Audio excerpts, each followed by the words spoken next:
Paul Bunyan remains in Ann Arbor as the Wolverines head back to the Big House this weekend. And welcome in Brian Boesch from the Michigan Radio Network. Brian, thank you so much for joining us. Always happy to be here, Mark. Let's talk a little bit about that beatdown on Sparty as Justice Haynes, Jordan Marshall both go over 100 yards rushing. First time that has happened in the Michigan State game in well over a decade plus as the rushing attack paved the way to victory. Yeah, I mean, that's the smash mentality that Sherrone Moore has really preached since he took over as the full-time head coach. Having two backs like Justice Haynes and Jordan Marshall makes it really, really fun to do, that smash philosophy. And, you know, you look at the offensive line, Blake Frazier, a legacy Wolverine. His dad was a national champion, his first career start at left tackle in that game, the state championship as it was billed, and he and that entire offensive line definitely held up well. It was a solid performance all around, and you know, this team, if they feel like they are having success on the ground with the running attack, they're going to stick with it, and they sure did down the stretch against Spartans. I think defensively, very solid job. They forced turnovers. Yeah, Spartan got that late touchdown in the final seconds to make the game a little closer than what the final score indicated. But really, the Michigan's defense dictated the terms to Michigan State throughout that game. Yeah, and I think the area where Michigan really thrived was in the secondary, preventing Michigan State from getting a whole lot going through the air when the game was still in doubt, and that was without Rod Moore, who was out again with that injury.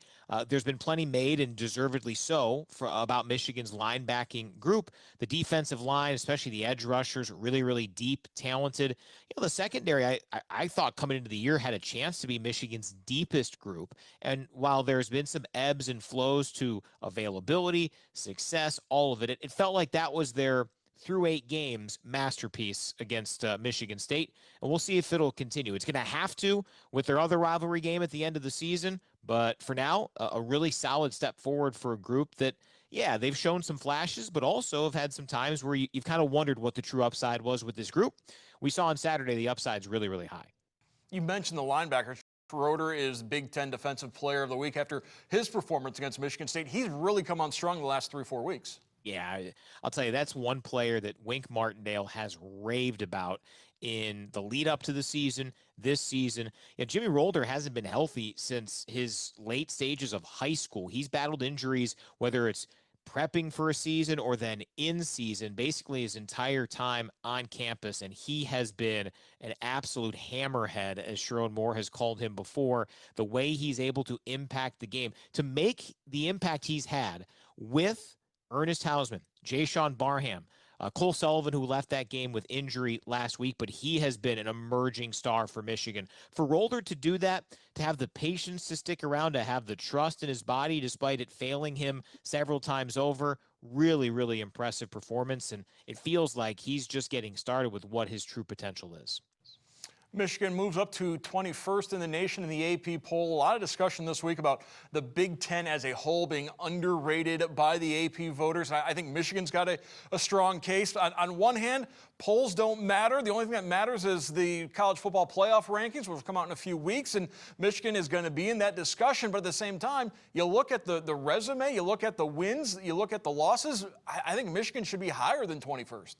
Yeah, I think at this point and in this era with 12 teams and with the fact that, you know, even though now the top 4 teams, not the top 4 conference champions, get a bye come college football playoff time, the rankings really don't matter a whole lot. Frankly, I kind of wish they'd wait to have any sort of polls until you at least get a few data points at the start of a season, as opposed to just assuming that we can project, because look at who the top 2 teams in the country were at the start of the year. Texas, who needed overtime to escape a 3rd loss at Mississippi State, and Penn State, who went from, a coin flip in Columbus at the start of the year to now being a 3-touchdown underdog coming up this weekend. So from that standpoint, who knows? Ultimately, I think it's kind of nice for Michigan looking ahead to this. The Wolverines know that if they win out, they're almost certainly going to be in the college football playoff. Frankly, I'd say it's a lock. If Michigan is 10-2 with a win over Ohio State, they're in the playoff. And if they lose any game between now and then, they're not in the playoff. Now, it'll be a question about, will they be able to make the Big Ten championship game if they were able to win out, go 8-1 in the league? I don't know all the tiebreakers on that. But from a playoff standpoint, it's kind of nice to be in that situation if you're Michigan. Sure, it'd be even better if they would have found ways to win in Norman and in Los Angeles. But from Michigan's standpoint, the AP and the coaches poll, who really truly cares in this situation? It's a great story for the likes of Indiana and Vanderbilt and what they've done. And first time in X number of years they've been as high as they've been. That's awesome. It's two of the best stories in college football in recent memory.